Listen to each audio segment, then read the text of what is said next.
Good afternoon. On behalf of myself and all of us here at Oswald Gerhardt, we want to offer you our sincere condolences and our sympathies at the loss of Larry, and as we come together and mourn his passing, we have to acknowledge that today really stinks. It is really hard to come and say goodbye to someone that we love so much. I do a number of funerals, and sometimes it's easy to just get up here and say all kinds of nice things about the deceased. And then we have people like Larry, who, God bless him, I love Larry to death, but as I told the family, sometimes I think we all recognize he could be a bit prickly. But underneath of that tough exterior, I found a guy that had a huge heart, a real compassion for those around him, and especially a deep, deep love for his family. I don't know how many of you have had time to stop by and look at the photos that were collected, and I'm sure all of you here as friends and family have your own memories of Larry. But the photos, especially to me, show the different side of Larry. Because most of the time I spent with Larry in person, there wasn't a really big smile on his face. He was kind of grumbly and maybe a little curmudgeonly about something going on either in his life or in the world. But if you look at those pictures, the only time I really ever saw Larry smile like that was when he was with his kids, his grandkids, and Michelle too, his wife. He cared so deeply for you, Michelle. I know for Larry it wasn't always easy to show it, and especially to say it with his words. But for all of us at Good Shepherd and all of us at the church, it was very evident how much he cared for you and wanted to take care of you. There was never a time when we asked him to do something, or that you asked him to do something, that it didn't get done. There might be a few choice words expressed before the action was taken, but the action was always taken. Larry loved with deed, if not always with word. I asked the family if it was okay if I was honest up here today. Mostly because I think if I were to get up and start talking about the warm and cuddly Larry Barnett, that mug would probably fly off of that, aimed right at my head. But all of that being said, I did love Larry an awful lot as I got to be his pastor. The first time I really met Larry was when we were looking to purchase a building to move out of our rented room and into a more permanent place. I'd met Larry a couple of times at dinners that we might have at church, and he would bring Michelle every service for every Sunday and pick her up every Sunday. So I'd see him in the parking lot, wave hi, and he'd smile and acknowledge and drive off. Now, if you know me, you know I understand why people don't want to go to church. The reasons may be many, but I can certainly understand it. So I hope Larry knew I never held that against him. Which takes us to the real first conversation I got to have with Larry is when we were looking at purchasing a building, and we had arranged to go and see the property. If you're from Van Wert, the old Readmore bookstore is one of the properties we were looking at, and we went to go see it, and Larry brought Michelle that night and came on in and was with us and proceeded to point out everything wrong with the building, all of the challenges, and how big of idiots we would be if we purchased it. That would have been one thing to hear from a board member or the Sunday school teacher or something like that. But to just hear it from Larry seemed kind of funny. I did not realize that was going to be the basis of our relationship over the next decade. Because here's what happened next. We purchased that building. We started to move into that building, and, well, some of you here can attest, it needed a lot of work. It was all hands on deck for a small congregation. Larry showed up the first night, was there every Saturday, and never left again, including on Sunday mornings. I would love to tell you he stopped being a curmudgeon, that he came to Jesus and found joy and was the sweetest guy in the world, because that would be like a Hallmark Hall of Fame movie, but real life isn't like that. Larry was still kind of prickly, but I'd like to think less so, and I even got to see him smile a couple of Sundays during the service. I might say something that he thought was funny, or Michelle might do something, or say something that he found probably a little outlandish or embarrassing. And he would turn to her and kind of bat her away and smile. No, what I found from Larry was such a tender heart. I don't know exactly why he had felt like he had to put up such a tough exterior, but I do know that when the rays of joy and love came out, boy, they shined bright. And if you don't believe me, you can ask what the 15 cats, is that right, that he has at home right now? I'll tell you, I'm a dog person, not a cat person, so I don't quite understand it. But I can understand Larry's love for him, because, you know, a cat, if it doesn't want you around, it'll let you know. But when they're loyal to you and when you've earned their affection, there will be nobody more on your side. I'm not going to pat myself on the back and pretend like we at the church earned his affection at all. We didn't do any of that. But we did give him an opportunity, and I hope a safe space to come together. Maybe that says more about the guys at church who he fell in with and became part of the group than it does about Larry. But he found his place. I hope I'm certain Larry knows how much we loved him, how much he was loved. I know how much he loved you guys. Again, sometimes Michelle, he would give you looks. Yeah. But in the end, he always took you home. So, he never left you there at the church. Even sometimes on the motorcycle, he'd come and pick you up. But when he was there, we loved him. I say all that because I think Larry was a really great example of so many people we meet in this world, and people that Jesus talked to us about in the Bible. Jesus says to love your neighbor as yourself, and he goes on to talk about how there are certain people in this world that are easy to love, right? We get along with them, they're quite chummy. But then there are people that maybe aren't so easy to love. And those are the people that we're called to.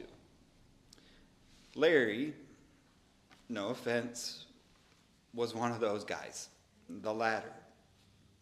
But you know what? Larry also probably lived out loving unlovable people more than anybody else at the church. Sorry for you guys that are here from the church, but you guys were loving too. And you were always so loving to those people around you, but I'll admit, I think it was easier for the rest of us than it was for him. For him to power through and do the work.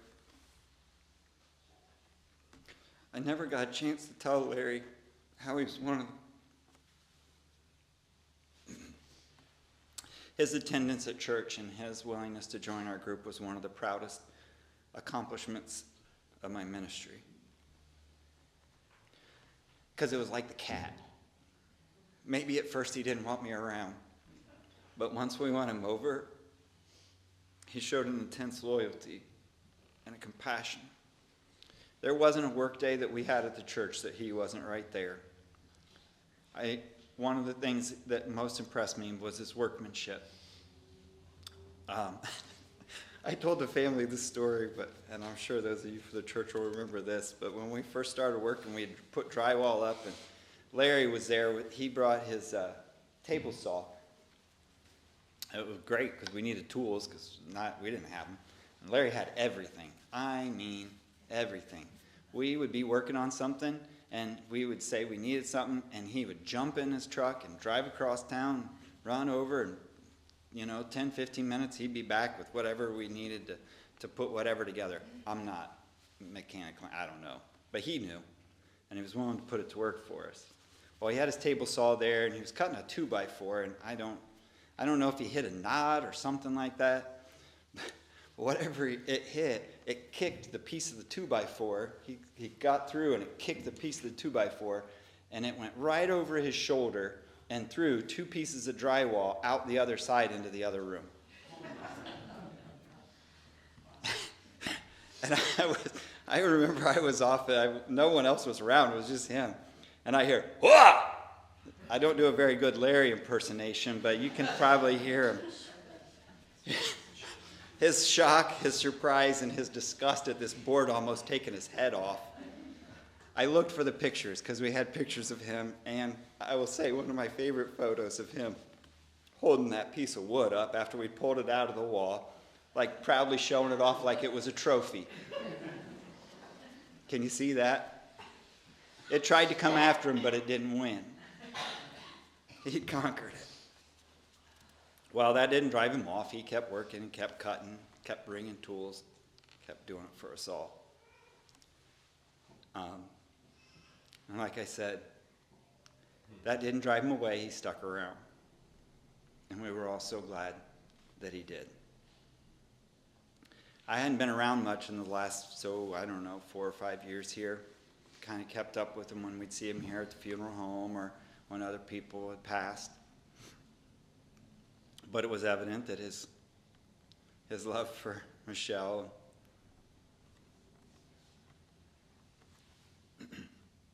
his love for kids, because every time I'd see him, if he could get a word in edgewise, he'd be talking about Christina, Bobby, grandkids, looking forward to Destiny's wedding, I know.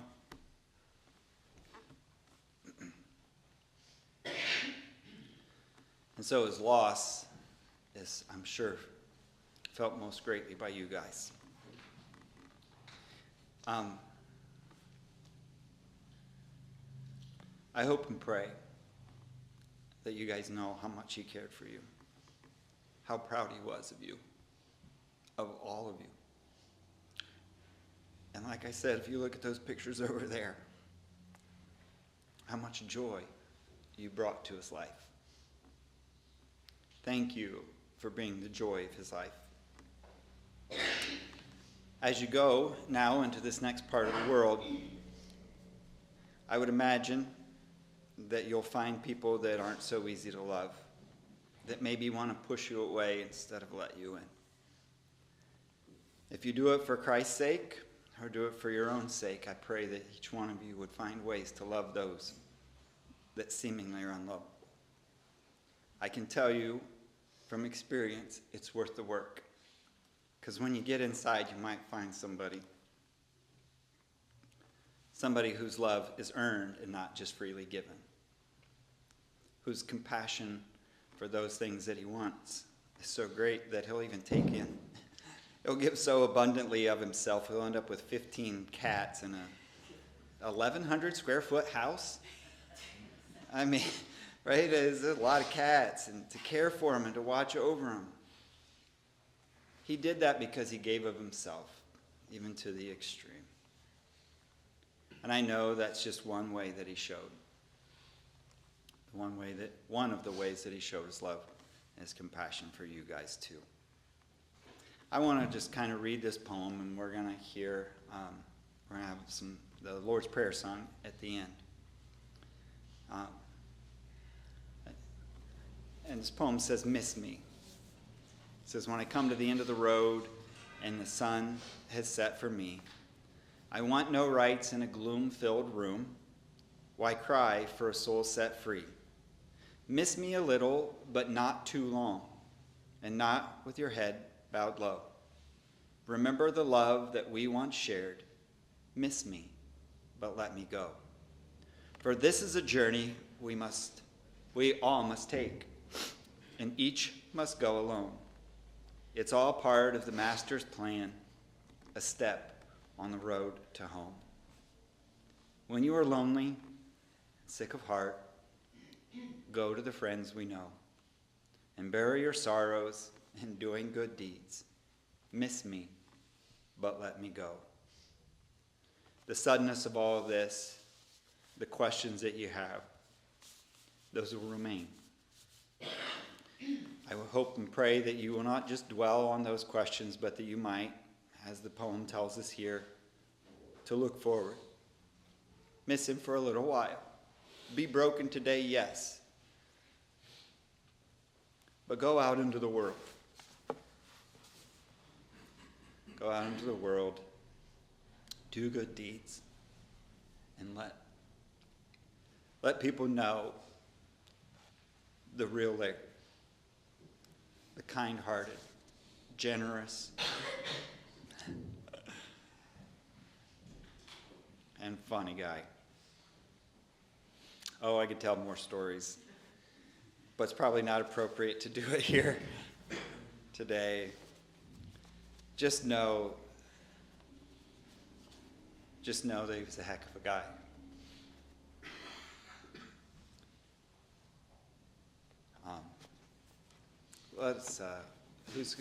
Who's coming to sing? Where is he? There he is. You want to come on up, Dan, to sing for us?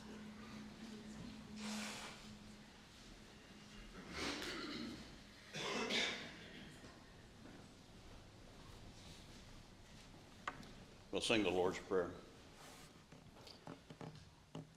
Our Father, which art in heaven, hallowed be thy name. Thy kingdom come, thy will be done on earth as it is in heaven. Give us this day our daily bread, and forgive us of our debts as we forgive our debtors. And lead us not into temptation, but deliver us from evil. For thine is the kingdom, and the power, and the glory forever.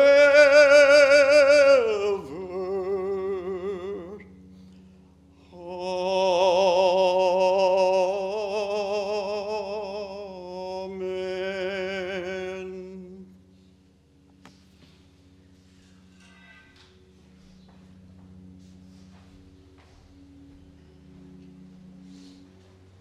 The service will conclude at the cemetery. If you are going to the cemetery, just let one of us out in the parking lot know that you're going, and we'll get your car lined up. If you're not going to the cemetery, you're free to leave.